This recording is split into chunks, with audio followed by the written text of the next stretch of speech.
What's up, guys? How's it going? Hope you guys are having an amazing weekend because this Atlantic City card is amazing. We're going to be going off the last minute predictions, basing our final predictions on how the fighters look on the scales and how they look facing off with each other. Without further ado, let's break down the first fight of the evening. It's Angel Pacheco at a plus 290 versus Colin Lauren at a minus 455. He's the biggest favorite on this card. Uh, let's just see how they look on the scales. We look at this guy, Angel Pacheco. He's the guy who lost to Danny Silva. He got whooped pretty bad, but he showed heart. So he showed that he could be there. So they give him a contract on Contender Series. I like Angel Pacheco. I like him. I feel like he's gonna lose this one, and he's gonna win his next fight. I got Colin Lauren, and I got him by decision, maybe a third round sub. I like his hat too. They have a little bit of banter going back and forth, and then they say, "Yeah, let's go." All right. Next fight at 8:05, just to avoid copyright reasons, we got Jacob Malkoun at a minus 250 versus Andre Petroski at a plus 180. If you guys like Andre Petroski, you know you are probably basing it on probably like a submission, or you're basing it off of Malkoun getting too tired and gassing out. Andre Petroski comes out, he has a tight guillotine. Malkoun's gonna wrestle. He might be there to wrestle all 3 rounds. We look at Andre Petroski. His hair is actually kind of cool. I think that's actually pretty fire. I should try something like that. Andre Petroski looks sick, bro. I'm not gonna lie. I got Malkoun, but this could get very dicey if Malkoun gasses and he's not able to take him down, or if he gets sunk into a guillotine. I got Jacob Malkoun by decision, maybe split. I'm gonna go 29-28 though. The odds are great for Petroski, but I'm going Malkoun. Next fight. These guys look great on the scales too. Everybody made weight. Every single fighter made weight. Perfect, right on the dot. Next fight, just to avoid copyright, 10:02.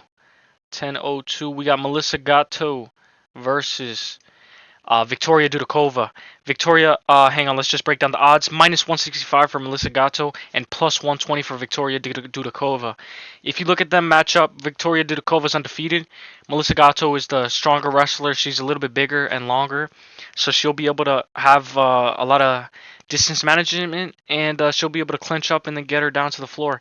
But I think she's going to gas, and I'm going Victoria Dudakova. Excuse me, I'm going Victoria Dudakova by decision. 29-28. Look for the over 2.5 because this definitely goes over 2.5.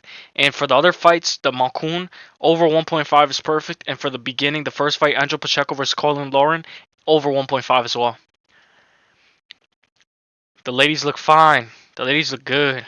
All right. Was that a snowflake on the back of her tattoo? Oh, it is. That's actually pretty fire. Alright, next fight. We got at 11:27. 11:27. We got Ibu Aslan versus, this is a rematch, versus Anton Tukal, the Pleasure Man. We all saw Rigo in the chat spamming Pleasure Man, so you know he's got Pleasure Man. Anton Tulakar, who won the fight back in another organization, is a minus 105, and Ibu Aslan is a minus 130. I'm gonna go Ibu. I know he lost the previous fight, but that was in a different organization, and I'm going with him to knock out the Pleasure Man. Third round KO. He could win a decision too. It's gonna be awesome, bro. These odds are great for these fights, except for when we go to the next odds are pretty good. Dennis Bazooka versus Connor Matthews at 12:35. Just to avoid copyright. We look at Dennis Bazooka. He looks pretty good on the scales. All these guys made weight, so we're not gonna have we shouldn't have no medical issues. We look at them face off. Dennis Bazooka, he is a minus 130, but he's coming off of a KO loss, and Connor Matthews is a minus 105. So this is great odds for whoever you have. I'm gonna go. This is gonna be a hard fight, bro. This is gonna be a hard fight. The odds switched out of nowhere, and Connor Matthews grew. So I'm gonna go Connor Matthews. This is a pick flip because yesterday I went with Dennis Bazooka. I'm going Connor Matthews. You know what? Yeah, I'm going Connor Matthews. I'm going by decision, but don't take my word on this. Look for the over 1.5. Over 1.5 is a little bit better. I just didn't do a lot of tape study on this Dennis Bazooka guy. I know he's very good. He has very good hands, but he got caught in his last fight. We'll see how he does tomorrow, but I'm going Connor Matthews for now. This is my pick flip. Next fight, 1343. Julio Arce versus Herbert Burns. How could I forget that?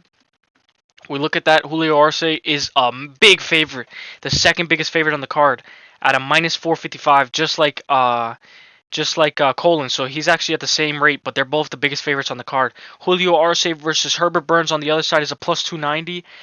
I like Herbert Burns now. Like, I know a lot of people are discounting him because of his last performance, and he's a big underdog. But look at how they look. Look at how they look up against each other. Herbert looks huge. You can definitely live bet this fight and see how Herbert does. If he makes it, maybe I don't know if Julio Arce makes it out the first round, he's gonna win the decision. Give me Julio Arce 29-28. No, 30-27 decision. 30-27. I feel bad for Herbert though. I really like him. Next up, we got Raul Rosas Jr.'s sister. We got Raul Rosas Jr.'s sister versus Lupe Godinez. Berna Jurdanova. 1456.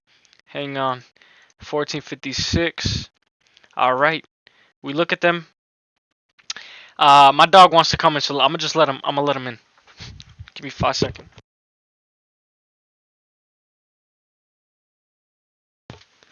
All right. Sorry about that. But we look at them face off. We look at Lupita. Lupita is a minus 250, and Vina Janarnoba is a plus 180 on the other side. If you look at them face off, I can't believe Verna Janarnoba is she's ranked 5. Sorry, my dog was bothering me. She's ranked 5 versus number 10. Loopy should be a minus 300. Take Loopy right now. Like, take her at a minus 250 because this fight definitely goes over 2.5, and she's gonna win this fight unless Verna Janarnoba reverses her and gets on top and then probably submits her. But I'm not going with that. I'm going Lupe Godinez, and I'm going by submission, probably third round. But she could win by decision. But I'm going submission or KO third round. All right, next fight, 15:59. We have, let's see right here, Nate Landwehr. He looks a little bit different, I guess, because he got a haircut. Nate Landwehr versus Jamal Emmers. Nate Landwehr is plus 150. Jamal Emmers is a minus 210. I don't think Jamal Emmers deserves to be a minus 210, but you got to give the odds favor to somebody. I got Nate the Train. This is a pick flip. Give me Nate the Train.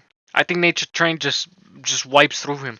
And I know like Jamal Emmers is a little bit more technical, and he's better on the footwork, and he's better on the outside, and he's better on his placement on his punches, and he turns his fist when he punches. And Nate Landwehr kind of just gets he just tries to walk forward and pressure. I don't know, man. I got Nate Landwehr, but I'm looking for the over 1.5. But Jamal Emmers is a beast. So I'm going to be watching this fight for fun. This is one of my passes. I'm going to pass, but I'm going Nate the Train just for fun and just because I like him as a person. But if you guys are, thinking with your brain, Jamal Emmers should take it. But I got Nate the Train just because I like him as a fighter. Next fight, 17-12. Let's go. We got Reese McKee versus Chidi Njokuani. Chidi Njokuani is minus 145. He made weight, so he should be a bigger favorite by tomorrow when the odds close. Versus Reese McKee, who's a plus 105. We look at these fighters. Reese McKee is very jumpy. He's the guy who lost to Hamzat, but he put up a pretty decent fight. He's here to fight. He's here to be happy. He's here to give the fans a show in Atlantic City. So by that being said, give me Chidi by knockout. Probably second round. I know Chidi, has 10 losses, but give me him by knockout. Next fight, we have Bill Algeo, 1833, 1833, 1833. Bill Algeo versus Kyle Nelson. Bill Algeo is minus 275. Kyle Nelson is a plus 190 on the other side. Hang on, I just skipped to the wrong fight. 1833, sorry. Okay. Bill Algeo is a minus 275. His opponent, Kyle Nelson, is a plus 190. Kyle Nelson looks like Guram Gutaladze. But I'm going Bill, Mr. Perfecto, 30-27. Maybe he gets a third round KO. But this guy's going to make a complete masterclass for Italy. Let's go, Mr. Perfecto. Alright. Now this is the fight. We got a Neanderthal. No Zoltan Rozaboev versus Cedric Dumas, 1939. So we look at this guy. This guy's from the same place as Shavkat, so you know he's a beast. He's an automatic lock. Versus Cedric Dumas. We look at Cedric Dumas. Cedric Dumas is he looks like 21 Savage. So 21 Savage versus Shavkat Rakhmonov.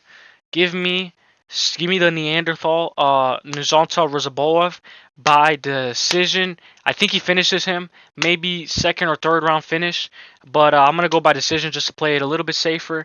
Give me him by second round finish, second round KO or third round.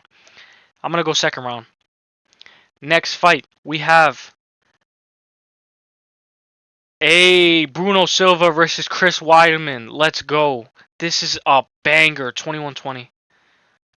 I've been studying a lot of Chris Weidman, watching his fights, but I like Chris Weidman. He's from New York. You know, we gotta rep New York strong. You know, New York All-American, the dream, the guy who beat Anderson Silva. He's a former middleweight champion, a GOAT. Have a ton of respect for this guy. I hope I can meet him one day. Versus Bruno Silva. This is going to be an awesome fight. I'm going to go the over 1.5 because it looks juicy. I know a lot of people are banking on Bruno Silva by KO, but I think Bruno Silva finishes. I think he if he wins this is by decision. I'm going to go Bruno Silva just because Chris Weidman. I like Chris Weidman. That's my boy, but I know Bruno Silva's going to be spamming the leg kicks. So I'm going to go Bruno Silva, but I'm going by decision. And I'm hoping he doesn't finish Chris Weidman because the over 2.5 is plus money. So if you're looking at that, pay attention to the odds and pay attention to the live odds too, because if Bruno loses the first round, he could lose the second, and then Chris Weidman can take it. I'm going to be rooting for Chris Weidman, but the logical pick is Bruno Silva. Next fight, we have my most anticipated fight of the evening at 22:39. Sorry if I'm looking down a lot. It's because I have to look at the odds in the odds tracker and basically tracking the line movement and judging on our final predictions and the odds. You know, I don't like to look at odds a lot, but sometimes if you see an odd switch right before, you got to take it. All right, Vicente Luque versus Joaquin Buckley. They are both opening at a -1. Oh, wait. Let me go over the odds. All right, over the odds. Bruno Silva was a minus 250, 275, and Chris Weidman was a plus 190. And for the Rezaboev fight, he was minus 250 versus plus 180. I think I went over that. And just in case I didn't, though, we got minus 115 for Vicente Luque and minus 115 for Joaquin Buckley. We look at these guys. I don't really like Buckley, bro. Like, I'm just gonna say this straight up. Like, I think he sucks at cutting off the corners. He's over here acting like he's a big tough dude. I mean, obviously he probably like he is, and it's well deserved. But he went to him and he said, "You're the silent assassin." I like that name. That's how you're gonna be tomorrow. You're gonna be the silent assassin. And Vicente Luque is such a humble beast, bro. He's that guy who's like, I'm just here to work. And Joaquin, you know, he's gonna shit talk, but he doesn't. His skills don't pay the bills. Give me Vicente Luque, Darce choke, second or third round. Vicente Luque, knock this motherfucker out. Knock him out. Joaquin Buckley, you talk so much. You talk so much trash for a guy who gets knocked out. You got knocked out by my boy Kevin Holland. Let's go, Vicente Luque. I'm gonna be crying though if Vicente Luque gets knocked out. All right, next fight we have 27-10. The main event. Guys, let me know your most anticipated fight down below, and let me know if you guys like these final predictions, because I do them every Friday, so never miss out. Erin Blanchfield minus 195. She looks very strong and very pretty, but she's a little short. She got a Giat and Fiorot plus 140. She was a plus 150 earlier this week. A lot of people are realizing that Fiorot could take it. You know me, guys. You know I'm not going to switch. I got Fiorot by decision, maybe split, but I think she's going to drop I think she's going to drop Erin Blanchfield, and I think Erin Blanchfield's not going to be able to take Fiorot down. I think Fiorot is too big, and I think she's going to absolutely demolish Erin Blanchfield, and she's going to make not easy work, but quick work once Erin Blanchfield gets a little tired and she doesn't find the submissions in the first 2 rounds. Give me Fiorot. Give me Fiorot by decision. And give me the plus 140 on her side. Guys, if you guys like this fight, let me know if you guys are... I know Erin Blanchfield is from New York, and I got to rep her. You know, that's my girl. You know, she's from New York. You know, I went to the same school as her. You know, Erin Blanchfield. You know, we used to date. But I'm being logical. And I think Manafort's going to win. Look for the over 2.5. I think this goes over 2.5. I think this goes to the distance, but a lot of people are banking on Erin Blanchfield by submission. I'm going Manafort by decision. If you guys like this recap, this final predictions video, drop a like, comment your favorite dog, hit the bell so you never miss a video, and follow my Twitter. Don't forget to follow my Twitter. Guys, I will see you all in the next one. The best is blessed, baby. See you at the top. Peace. Manafort.